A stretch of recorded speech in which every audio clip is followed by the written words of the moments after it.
Hello and welcome to the Utah Hockey Podcast. My name is Kelly Queel. I am here with my wonderful co-hosts Cole Bagley and Mike Wolf. Cool. I think we want to go right into our mailbag segment. This is a segment where we can just take your guys' questions. So Cole will post on X. Ask your questions there. I will post on Instagram. Kelly will post on Instagram. We'll kind of post everywhere. My friends. Anywhere you see us posting, ask questions, even if it's DMing them out of the context of us actually doing this segment. Ask the questions. We want to hear them. So, producer Tanner. Will you do the honors? So these are from... You're allowed to These speak. are handwritten, by the way. Oh, I'm allowed. Thank you for granting me permission. Hot mic. So the three here are from Cole's ex. So What? She's on the podcast? oh, she's on the podcast. That was a dope joke, guys. Why did you leave her? No. Okay, so Joke's this on you. this I don't first have We any all exes. know. There's no one else I know. the one and only.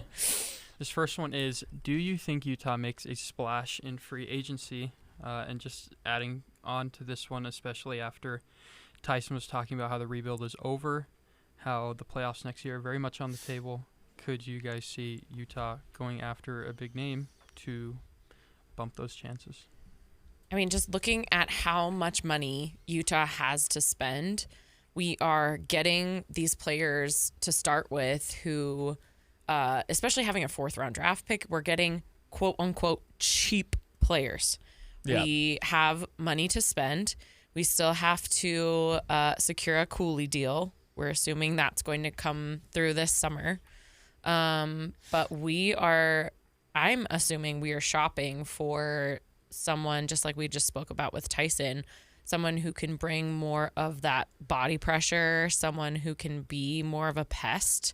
I don't know who we're looking at, but I would say that's what we're probably looking for. Yeah, I think when you look at our line combinations, and I'm always pulling up Daily Faceoff because they do a really good job of just like lining out who's playing with who and what those line combinations probably look like next year. We need top six scoring and we need a big body. There's, of course, people are going to say somebody should go sign Sam Bennett. Mm-hmm. And I am definitely of that thought process, but then I think we need to keep our expectations low for free agency. That's what I always kind of tell people who are watching hockey, especially a lot of newer fans who listen to this podcast. Don't necessarily expect that we're going to go out and pay somebody $10 to $14 million. Sam Bennett's might not get that much, but he's going to command a pretty penny, especially because he just performed really well in the playoffs. Yeah, he won the Conn Smythe. and he's 28 years old. So the concept of somebody going and signing him for 7 or 8 years is not off of the table and probably will happen. He's a valuable player. He, like Tyson was actually just saying, he's not going to go out and get you a ton of points, but he's a playoff performer. He's a winner, and he's just one of those. He had 52. He had just 52 points in the regular season. Yeah. And then he leads the playoffs in goals with 15 goals. 15. 15. That's wild. That's freaking insane. His stock went through the roof. He probably just made himself an extra $1.5 million, $2 million a Conn year. Smythe trophy. He's licking his chops going, And he, for all some I'm reason, seeing is a trophy full of money right now. Yeah, especially when you just won 2 Stanley Cups. Right. Do you need to go somewhere where you're going to win a Stanley Cup immediately? I don't know. Probably just take the highest bidder, but I think he wants to go win and go to a market where he's going to be liked. And Sam, he should definitely come here. Just as speaking as someone who just has like no, I don't even care if he comes here, but he probably should just because. Has there ever been a Conn Smythe winner to become a free agent the next season and not get re-signed by a team that they just won? That's a good question. That's got to be their priority. I've got to think of even like well over signing Brad Marchand. Oh yeah, If he's available, like, get that one too. He's like 37. Yeah, he's old. He's not a guy who you're going to want to give term to. And the rumors that have been circulating around that is that he wants to go to the highest bidder. Yeah. He wants to keep making money, which I can't blame him. Yeah. You got some cups. Like, here's a couple things that I know. And the biggest one is Utah doesn't want to overpay. Yeah. They don't want to get into these ridiculous bidding wars where, you're in a sweepstakes for a guy and you just keep pushing the number on the paycheck just to bring him in. Because, Armstrong has stuck to this rebuild process to a T. He hasn't skipped any steps. Yeah. He's been really faithful to it. They, like Tyson was talking about, they restocked the shelves. They've got all these prospects, a deep prospect pool. They've hit on their draft picks, Cooley and Gunther, and Keller obviously is a homegrown guy. And then they made a really big trade for Mikhail Sergachev. So like every step you're supposed to take in a rebuild is being taken. You don't want to mess that up with overpaying for somebody. Totally. And I think, the guy that I'm alluding to is Mitch Marner. And I know that a lot of fans really want Mitch to come to Utah, but it has to be the right situation. Yeah. And I don't know if that's going to be possible. This is a guy that is probably going to be getting $13 million, $14 million a year. Utah should not pay that much money for a guy. I would like not that. want him to see them do that, even with $20,357,000 in cap space. They've got lots of space to work with, but you have to think they've got to sign Cooley. Yeah. And even though that contract is not going to kick until next year, you still got to sign Cooley, and you have to have space next year for players. So you do have bigger contracts coming off of the team next season. So there's some opportunity, I think, to go and spend 10, 11, 12 million on a guy. Yeah. But if you have to pay Mitch Marner $14 million, I don't think that's a good idea. Or trade away some of these fundamental team players to get him. To make space. Yeah. I think that's a little complicated. And I just worry about Mitch's play style. I don't think it's what Utah needs right now. Mm-mm. You need size and scoring. You need a Sam Bennett. Now, in regards to Sam Bennett, I don't think Florida's going to let him go. I don't think so either. I don't think it's a good idea on them. No. You have your winning recipe. Yeah. Keep those guys. That's Sam a dynasty Bennett. that Yes. you're building. Yes, keep those guys. Keep Reinhardt and Kachuk and Bennett all together and Bob, and you're probably good to go for the next couple. Like, there's no reason that Florida can't go back to the Stanley Cup next year. Right. Yeah. Or continue And you're going to to do compete. it without Bennett? That would be Right. silly. I don't see that happening. So there goes the two top potential free agents. Now, guys that I think are really interesting. I think Brock Boser could be pretty interesting. A guy coming out of Vancouver who is a talented right wing. I like Brock Boeser too. Yeah, he plays physical. He's got a decent amount of size to him. Yeah, he's a right wing. You're more so looking for a 2C. Yeah. But again, you got to bring in talent, and this is the talent that's available. I also like Nikola Ehlers, who's coming out of Winnipeg. I don't see him re-signing in Winnipeg, and there have been some rumors circulating that Utah could go after him. You know? And we'll see what ends up happening. I do think they're going to try to take a swing, but it's got to be the right fit. Yeah. It really, truly has to be the right fit. You don't want to be the Nashville Predators of last offseason. Win the summer and not the winter. Yeah, where it looks like, everybody looked at that and went, oh my gosh, why even play this season? The Predators are going to win. Yes. Guess what? They didn't make the playoffs. Yeah. And they looked terrible altogether. Yeah, and when you look at, we were just talking about Dallas not having any more space to sign players after they just signed Duchesne. I think going and looking at a guy like Mikael Granlund might be a good idea. Definitely a guy who could come in and play 2C. He's 33 years old. I think you wouldn't have to give him a crazy contract, and if you can get it on. If you can get him on a team-friendly deal, I think there's probably reasons to go after a guy like that. But I think, like you were saying, if we could go get a Nikolai Ehlers or a Brock Boeser, I would rather have either of those guys over a Mitch Marner that you're going to pay $14 million a year. Mm-hmm. And he's just not, again, talking about guys that are going to be effective in the playoffs. Yeah. Mitch Marner has really only been a regular season performer. Yeah. Sure, he had 102 points. That's great. That'll get you. Add Mitch Marner to this team, you're getting to the playoffs. Yeah. But you're also going to lose in the first round. Yeah. Yeah. And you might even lose in the first round anyways, but you don't want to be, I don't know that attaching yourself to Marner for probably 7 seasons of $13-14 million, to me, that's a bad contract. Meanwhile, we had Stenlin, Sergachev, who bring this veteran aspect to the team.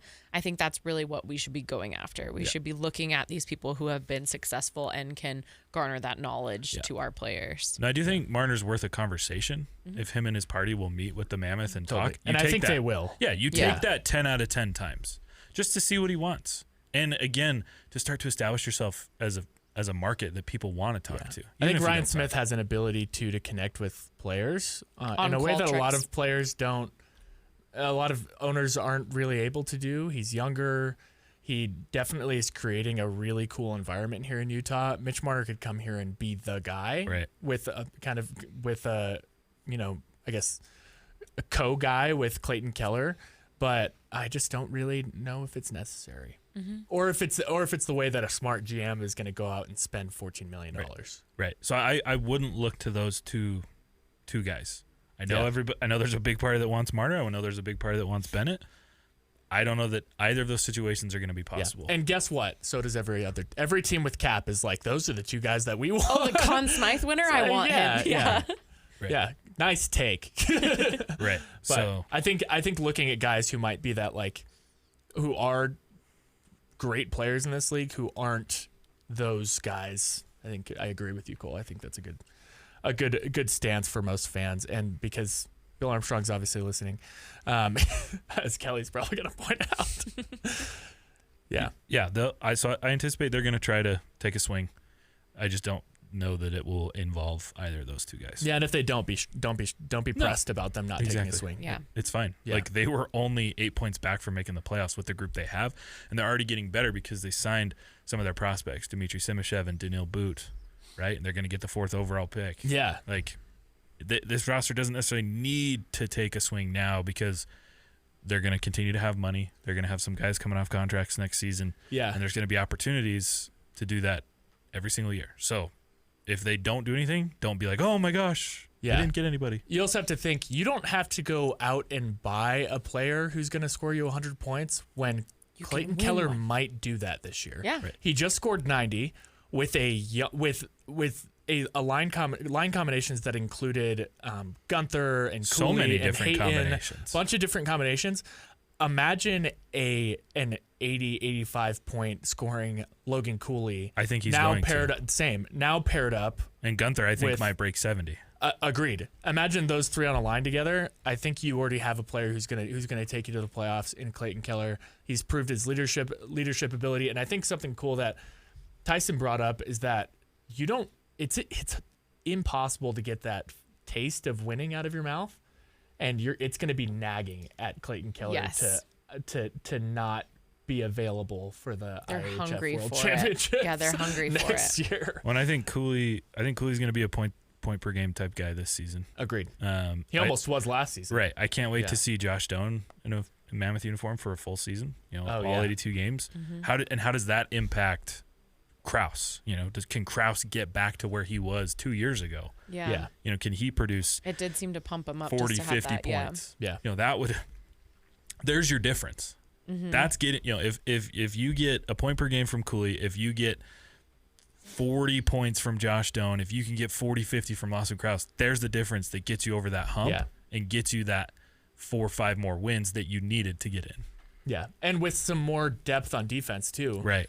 You got to think about how wonky our defensive lineup was last season, not having Sean Dursey and John Marino for a large part of it. They were serving Consistency coffees. there, and then depth there with Simashev and Boot. And Lamoureux. I'm not overly concerned about our defensive side, and I think that's why nobody's looking at us going after defensemen. We already have too many defensemen signed, so that's a good thing. Yep. And Kelly brought it up earlier in this episode that fans should try to understand how extremely lucky we are to have so much young talent. Yeah. And I think homegrown is just the more satisfying way to win a cup. It makes it so much sweeter when you see these guys that come to the league, your team drafts when they're in their late teens, early 20s, and you see them build something incredible and then win a cup. I think The it would Crosbys, just the be way more McKinnons, satisfying. the Martians. And we want Not these McDavid. players. We want these players to be lifers. Like when Dylan Gunther's looking at 8 years in Utah, I want him to be here for 8 years in Utah. I want you to develop as a Want him to be here person for and a 18 player. years in Yeah. Utah. I Yeah. mean, when you're looking at a Ginla or Shane Doan, who like spent his entire career in one place, that's not nothing. When he was describing the potential power play unit of Gunther I and got Cooley chills. and Sergachev and Keller and Iginla, I just was like, holy smokes. Yeah. They're going to score 50% of the time. Yeah. Yeah. And And they're all guys like like- they're all like 14 years old. And So guys like Simashev and Boot who can who could probably come in and run a second second unit? power play. Oh my heavens! It'll be fun. This was Cole an Bagley and whoever this 4th overall pick is. yeah. Yeah. This was a segment on our podcast prior to coming on KSL, but we also played a game called Could Kelly Be Their Mom? How young are they that I could have been an effective mother at that age? And a lot of these guys, I could have been. Yeah. I could have been their mom. we played the game and Kelly won the game a couple times. Well, I and how could have been incredible is that 10 years from now we could be talking about the same power play line?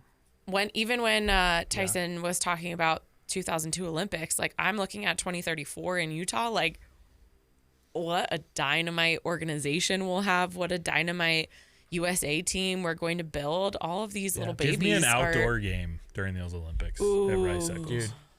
I don't know. The Give it climate to change is coming for us all, but maybe. If they can have a Winter Classic in Florida next year, You're right. we can do an outdoor It's game. Which is 96 right now. lame. It is lame. You guys- 2027. Can I just make a quick point on the Florida market and not hating on them, because obviously the Florida Panthers and that organization did a fantastic job. Even though, like I said, I wanted both teams to lose. Wasn't really super rooting for either one. Has that Was kind ever of okay happened with it. before? Like what you've wanted? Both teams No. lose? Oh. No, both teams don't lose. That's just not what happens.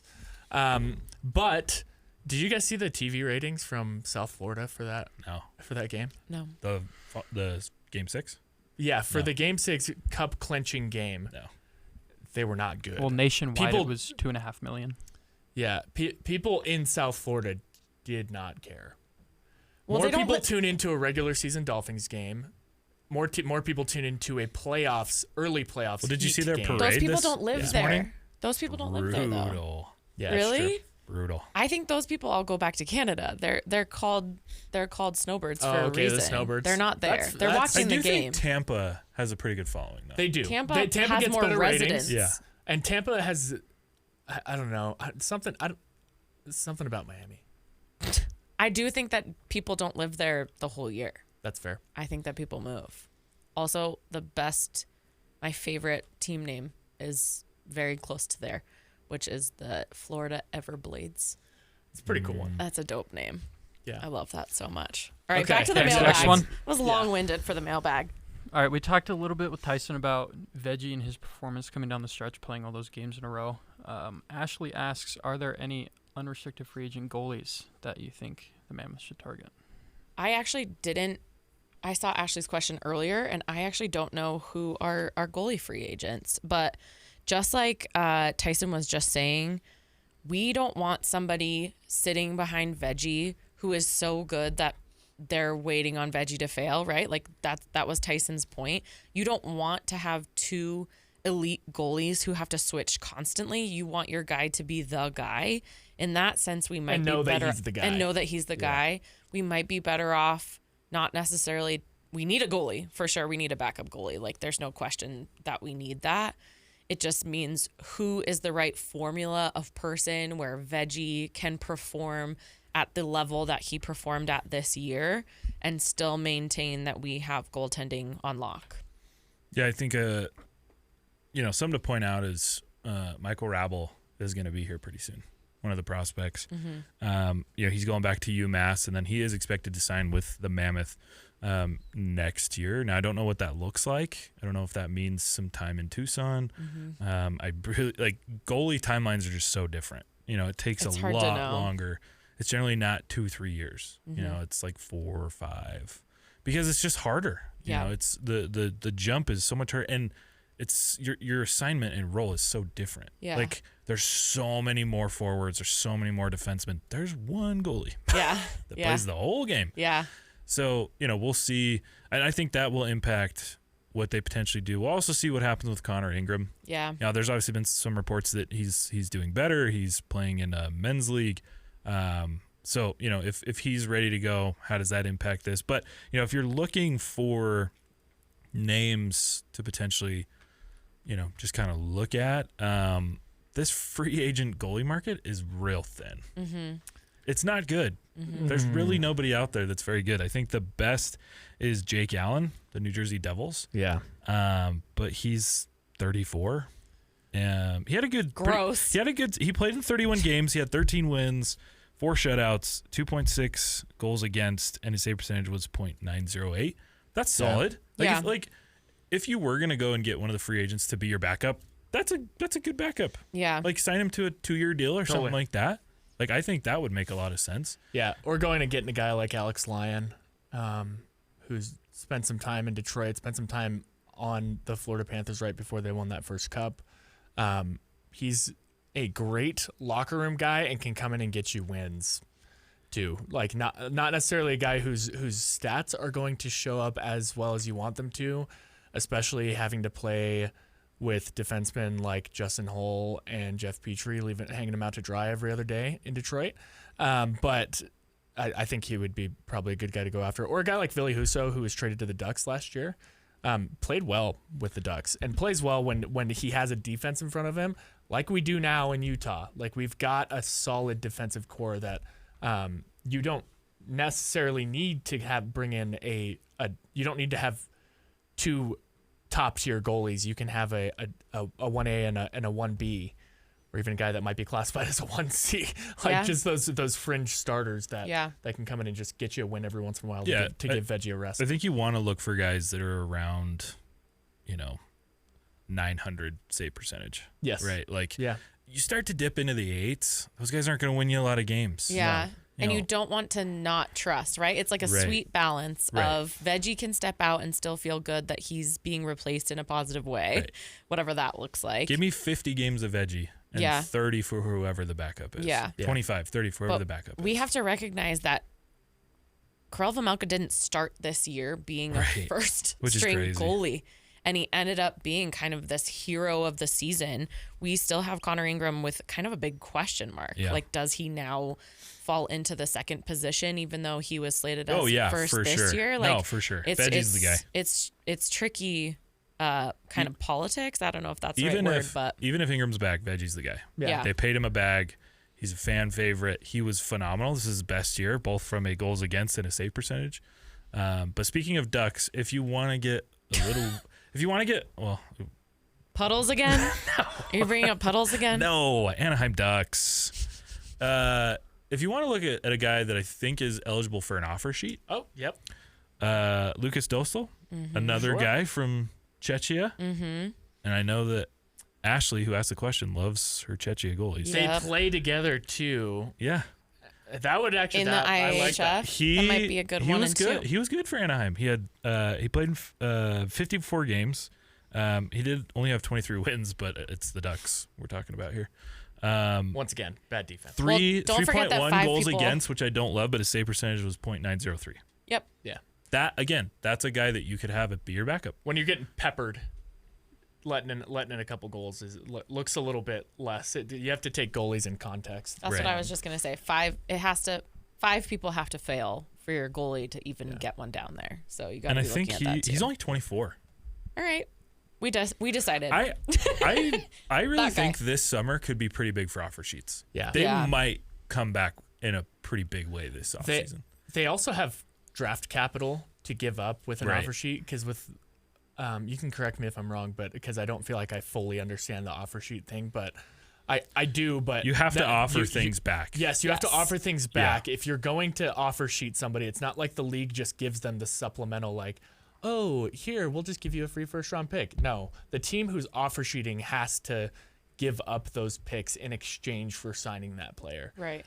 So could be an effective way. I mean, we saw the Blues do it successfully this last year, but I would love to see more offer sheets. Well, they just updated their tiers, so it's tiered. Yes, yeah. So these are the thresholds. So if you offer over 11 million, the compensation is 4 first-round picks. Yeah. So it's not like, because I think in the NBA you just offer sheet and you just get the player, right? Yeah. Yes. Yeah. Whereas the NHL, I kind of like it this way because it does kind of like it dilutes how many people are going to want to do it. But St. Louis kind of opened that can of worms last year with their offer sheets. Mm-hmm. And I think there's a lot of decent players that can receive an offer sheet this year. Yeah. It could get interesting. They also may have prevented the Oilers from winning a Stanley Cup by offer sheeting both of those players. Yeah. So, and then if you kind of go down the list, it's like 9 million to 11 is 2 first-round picks, 1 second-round pick, 1 third-round. $7 to $9 million is 1 first, 1 second, 1 third, and it just kind of trickles down. It's super from interesting. there. So, but I like that about the NHL. Same. Because then you don't just get screwed. It's Yeah. like, oh, this team stole my player, I get nothing. Yeah. It's like, no, that team has to. It has like a offer you. monetary value. Yeah, Restricted monetary free value. agency is meant to protect the team. Mhm. Like there needs to be an opportunity for the team to recoup something. So I'm glad they did that. Well, it keeps everything balanced. It Yeah. does, because the team at offer sheeting then has to send assets away from their team. So there's it prevents it, but I'm excited to see what happens this summer because I think I agree with you. I hope it's used a little bit more often because it's exciting. Well, there's like this gentleman's agreement Yeah. for the last little while not to do it. yeah, But St. Louis kind of broke that. they did. And I feel like because of the class of potential, like Matthew Nyes, Jack McBain, Yeah. I wouldn't be shocked if there's a lot of teams going, gentleman's agreement is off. Yeah. Let's go do some offer sheets here. Yeah, maybe no more unspoken rules in the league. Maybe there just needs to just play within the confines because we've watched teams like Florida and teams like the Lightning play the game, and teams like Vegas play the game within the confines of the rules, but stretching those confines as much as you possibly can with things like putting LTIR. like putting people on LTIR. I think maybe the offer sheet is the next part of that to just be like, all right, well, I just got to do what I need to do to win. If it takes stretching the cap through LTIR, if it takes offer sheeting players, then let's go win some hockey games. I like that better. Kind of on the side note of finding a number one goalie, how frustrating would it be as a Oilers fan going into games 5 and 6 of the Stanley Cup final and not knowing whether Pickard or Skinner was going to start? Yeah. Most years, Painful. the team that wins the cup has the best goaltender. Mm-hmm. That's been Bob for the last couple Vasilevsky, Bobrovsky. Marc-Andre Fleury, Matt Marc-Andre Murray. Fleury, yeah. I mean, was They only Oz, ended was Oz Y, good? though. Was Oz good? The last Red Wing goaltender to win the cup? Yes. And he was unreal. Yeah. Chris Osgood was ridiculous. So you have to have an incredible goalie. Yeah. And I think that's why Winnipeg didn't do as well, because you had the best goalie in the regular an season, and then unbelievable Hellebuck season. was garbage. Yes. He was like sub 900. The Mitch Marner equivalent It was so bad. of a goaltender. He does that every year. But it's like they wasted an epic season. I mean, their numbers were out of control. I think it was and the then best to season just, in like franchise Yeah. history. to And they just won then the choke. President's Trophy. Yeah. And then he just choked. And It's just- again, the Oilers, it's like, doesn't matter how much offensive firepower you have. If you do not have a guy that can make the saves he's supposed to make, you're not going to win. Mm-hmm. Yeah. You want to go to the next question, Yep. Tanner? So last year there were prospect games hosted by the Kings against Mhm. other Western team prospects. Is that happening again? And when Southtown is finished, could Utah host something similar? Yeah, so Rookie Faceoff has been a part of the NHL for a while now. Yeah. Where they allow the prospects. So we have the development camp coming, right, where you take your prospects. So for Utah, it's Aginla and Baudouin and whoever the 4th overall pick is, Danila Boot and Dmitry Simashev, I think, are participating in development camp Yeah. as well. Handful of other guys. They come in for development camp, and then I think early September, they do rookie camp, and then there's a rookie face-off. Last year, that was in LA, and there was 7 teams that participated. What I've seen, this hasn't been confirmed by the Mammoth yet, but there's been a couple reports out of LA and out of San Jose that it's changing this year, and that Colorado will be hosting the Golden Knights and Utah, and then the Kings and Sharks will be hosted by the Anaheim Ducks. So they're splitting it up, which is weird because now it's just like 3 teams playing each other, and I don't know how that's going to work itself out, but Yep. Yeah. yes, it's happening. Round But robin. according to these reports, it's happening differently. Cool. Might happen in Colorado for Utah this year. Yeah, That's interesting. that's what the report says, is that they'll be Cool. in Colorado. What I'd we rather go to Colorado than Los Angeles, so if I was going to attend, Right now, I feel yeah. like I'd be okay with it. What Yeah. we have announced is that prospect camp is coming. Mhm. There's going to be that week of July 3rd, or sorry, the game 29th through the 3rd. is all going to be in Park City. So all the for practices are in the Park days, City, and then they're open to the public. Yeah. So if any of you guys want to go and see these prospects, drive up to Park City. I'll be up there. and we watching this young talent, which is awesome because the biggest name prospects are expected to be there. And it's probably going to be, if Utah does keep that pick and they make it, it's going to be your first look at that kid. And then the third would be like more of a game at the Oval. Yes, but I think it's closed to the public. Oh, I think okay. they're only, it didn't specify in the press release, but it said it was the game was closed, but they're hosting 500 youth hockey players. Oh, okay. So I don't think it's like last year where you could, did you have to pay last year? Or was it just free? It was free. I don't know. Yeah. Anybody Yeah, I think it who was just went? free. Yeah. I went. They hosted it at the Delta Center, right? Yeah. So Delta I think Center, they tied it in with some other type of event. I forget if it was like merch or something that they. yeah. that they I think had it was available. merch. Yeah. I think that was the first time merch was available. Yes. Yeah. So yeah, they had that development game at Delta Center. There was like 3,000 people or something like that that Yeah. went. That's not possible. Delta Center is shut down for It is renovations. rubble. It is a pile of rubble. The practice facility is supposed to be ready by September 1st for the Mammoth. So the team will be able to use the practice facility September 1st for, practices and sessions and workouts and all that stuff. It's not supposed to be open to the public till late December, early January. And even still, the practice facility from the drawings that I've seen is not like an arena style facility. It's So two it'll ice still sheets have- right next to each Yeah, other. it'll still have some space, but I would suspect that if they do something similar like that in the future, it would be hosted more like the Delta Center or Yeah, for Maverick sure. Center or I this year at the Oval. I do believe practices are going to be open to the public beginning on that late December, January 1st type date, so people can go and watch the team.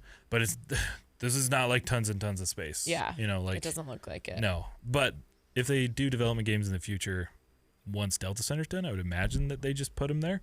Yeah. But this year, because of the renovations, that's not possible. The practice facility is not done yet, so the development camp will be split between the arena the Park City Ice Arena, and then the Oval. And to my understanding, the development game is not open to the public. They're just going to host youth hockey players. And then we I got love an that. announcement of a Boise game. Yeah, that's really cool. So Yeah. our People are excited about the Boise game. preseason game is going to be held in Boise. So it's our first kind of look. I'm excited to extend into Idaho a little bit. Yeah, it should be. I mean, the NHL has done a great job with kind of expanding followers, viewers, fans. They did it here for, I think there was like 4 or 5 Frozen Furies. Yeah. Yeah. And that's how they kind of test markets Yeah. to see like, I was at every one of them. yeah. Yeah, no, it was a lot of fun. Kelly's the reason we have a team now. I was like, yeah. My son's first NHL hockey game. And I was hope preseason. that, all the fans of Boise enjoy it and that they, are able to create some Mammoth fans. Boise's a cool place. I don't know if you guys have ever been. Yeah. It's a cool It's a really town. cool place. It is. Yeah. And have you been to that arena? I've never been to that arena, no. It just like all of a sudden is like, oh, it's right here. Yeah. Like it's just in That's the what it's, middle of when I saw downtown. pictures of it, I was like, there's like no, it doesn't look like an arena. No, it doesn't. It looks like just like a regular city building, and you're like, oh, there's a hockey arena in there. So Yeah. that'll be cool. That'll be super cool. Do you want to do one last Yep. one? Last one. This is a producer Tanner mailbag. So He wrote in himself. we've seen videos pop up just of where all the places the cup has been the last few days. Alexander Barkov knocking on his neighbor's door at like 4 in That the was morning. so awesome. Brad Marchand hanging off the second floor balcony of Elbow Room in Fort Lauderdale. While everybody chants, "Thank you, Boston." Is there what place in Salt Lake when the Mammoth win a cup do you want to see the cup pop up like morning this is such after? a good Temple Square. question. That's a great question. Gross. Sorry, I said it out loud. Temple Square would go kind of hard though. That'd be pretty sweet. Could you imagine just a bunch, like thousands and thousands of crazy hockey fans just packed downtown on Temple Square? No, I can't That imagine. would be freaking awesome. They would be like, "Get out." It would be so cool. It's a good question. I'm trying to think. Where would I want it to visit? Top of the tram at Snowbird. Yeah, one of the ski That's pretty resorts, cool. It would have Yeah. to. The Walter Cup, by the way, has been here, the PWHL trophy, and she took it to the top of the Red Pine Olympic. Gondola? Oh, No, the Olympic, yeah. The Olympic jump, ski Jumps jump. up in Park City. Mm-hmm. That's pretty sweet. Honestly, it'd be pretty cool on like Main Street up in Park City. Mm-hmm. That'd be pretty dope. Mm-hmm. I would maybe Ensign want Peak. some of the like natural places shown, places that are maybe Delicate Arch. easy to get to if you could get it to the Like Delicate Arch, Zion's. which you totally could. Yeah. Taking it Top to of Zion's, Angel's taking it to Landing. some of these Yeah. like absolutely incredible places that are just so Can close. you imagine the pageantry? Yeah. It's so beautiful. I would love that. So I think that's probably one of the places. If I could pick a smaller place that I really love, oh man, I'm trying to think of something that like Like what would Salt Lake's you hard. eat out of the cup? Ooh. Would you fill it with fry sauce? Would you fill it with a Ooh. dirty soda? Texas tab. Yeah, I don't know. Funeral potatoes? Have you guys ever had an experience with the Stanley Cup? Yep. I have. Let's run through it. Go ahead, Kelly. When the Avalanche Gross. won, and they brought the cup here to Maverick Center. Not gross. I went and saw it, and my son has had a dino for 4 years, and Dino got to go in the Stanley Cup, which was a very, very special moment. And we have photos of Dino in the Stanley Cup. That's awesome. And we met Phil, who is the keeper of the cup, who just was out and about, bringing it around. Just oat and Cole's showing a picture. Wow, Cole. This is a beautiful thing. Cole's showing me a picture of him and Trevor Lewis. Trevor Lewis standing with the cup. I Cole thought used to I kinda have a legit flow. thought it was Matthew. Dude, Tkachuk. I had a flow. What the heck? I This is had gonna an incredible flow. this is gonna break the internet. Please post that on X now. He's airdropping. So it to I was in a himself right now. parade with Trevor Lewis. Really? Yeah, when he came. So he went to Brighton High School Yeah. for like a year. Yeah. So when he came, Cottonwood Heights put on a parade, and I was playing for Brighton at the time. and That's high school Cole. That's high school Cole. That's actually Oh awesome. my So I gosh. went to the Maverick Center event, and I knew my dad knew somebody that was involved in that, and people were waiting for like hours to get in with it. And my dad's like, "Yeah, my buddy's just over here." So like his buddy took us in. I don't remember who it was. And then the like line started, and there he's like, "Here you go, Cole." Just pushed me to the front of the line. So I butted everybody. Does Trevor Lewis know your name? No. But I was interviewed and on television because of that. And I won't mention who the station was, but I was on TV. You just look so you don't look Let excited. me see You're if I can very find- serious. Cole as looks if like he was there for earned it. business. Yeah, like he was like, I can't believe I have to be with all these fans. I'm trying Yeah. to find the parade pictures. That's awesome. the parade is cool. Yeah, While, that while was you're looking a for pretty those big deal. pictures, when Scotty Gomez won the cup with the Devils, I forget exactly which year it was, but we were in Alaska. I was pretty young, and he did the rounds with the Stanley Cup and had it. My dad's probably going to correct me on this, but in my memory, I remember it being at the BXPX on Elmendorf Air Force Base. Here's Which is the just full like flow, though. if you're not familiar with military, that's just like Swipe it's one. like the on-site Walmart on military bases, and he had it right in the entrance of that, and we got to go in there and meet him and hold the cup. It was pretty sweet. This is just Matthew Tkachuk. So, well, That's why you like Matthew Tkachuk. You kind of got the same flow. okay, but when I Cole had a receding hairline in high school. shut up, when I went to get my haircut, Yeah. I actually had like a pretty big fro, and I showed it was just like great clips or sport clips. I showed her Bikini a cuts. picture. Yep, I showed her a picture of Patrick Kane. I said, "Give me this," That's and that's what she awesome. did. That looks like a Patrick Kane It haircut. really does. Yeah. And I almost had her put the steps in because he had steps Yeah. at the time. But my mom was like, "Nah." But yeah, I had flow. Your mom's like, I have to walk I around with lived. you. I lived to feel the icy air on the back of my flow. Just like Coming Liam out was of that. talking about. Yeah. Wow. Beautiful. I could have been a Matthew Tkachuk lookalike. Does it feel better now? On the baldness? Yeah, if you go bucketless, warming up for No dropping. Buckies. I haven't done that because I don't make Safety a lot of money concerns. like the hockey players do. Yeah, so it's fair. It's fair. if I take a puck to the face, it's a problem. yeah. Yeah, it's fair. Should I do that at It's drop in valid. next time? Yes. Yeah, I think we No should buckets. both try it actually. Okay. Kelly, you gonna I'll try be it? there. No bucket warm up at drop in. I already did it with the alpacas. I'll show you guys. Okay. Kelly already knows how it feels. Do like. what Liam O'Brien does, like take the laps. Yeah. and- Yeah. I mean, there's nothing to flow. It's just my head. My hair used to be down to my lower back. Really? Have you seen the steam off my head when I take my helmet off on the bench? Yes. Yeah, we have. Yeah. It's actually Crazy. yeah. It's something to behold. It really is. Behold. Yeah. It's like in Home Alone when he like Oh yeah. when he like burns his head Yep. and he pulls it off the snow. It's like that's Yeah. what it looks like. It's like a Darth Vader thing. It really is.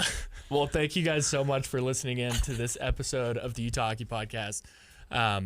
Pretty eventful, and I feel like we just keep getting more. I feel like we expected a slower summer, but it's just nonstop mammoth. I legitimately didn't think this could be like a thing we do every day of the summer, and here we are, like doing this so much.